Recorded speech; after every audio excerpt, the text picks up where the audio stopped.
Isa hong disgrasya ang nahuli kam sa General Luis Corner, Austria Street sa Novaliches, Quezon City.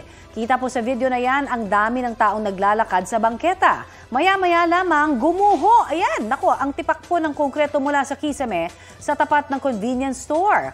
Nabagsakan ang isa pong babae. Agad siyang tinulungan ng isang nakasaksi.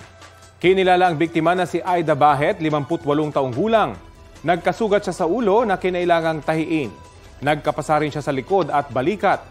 Nakalabas na siya ng ospital at sinagot ng pamunuan ng convenience store ang bill nito.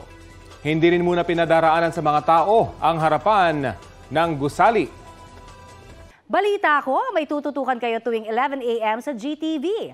Alamin ang mahalagang balita at impormasyong dapat ninyong malaman sa Balita Ko tuwing Lunes hanggang Biyernes. Mag-subscribe din po sa GMA Integrated News sa YouTube. Sa mga kapuso naman abroad, maaari po kaming masubaybayan sa GMA Pinoy TV at www.gmanews.tv.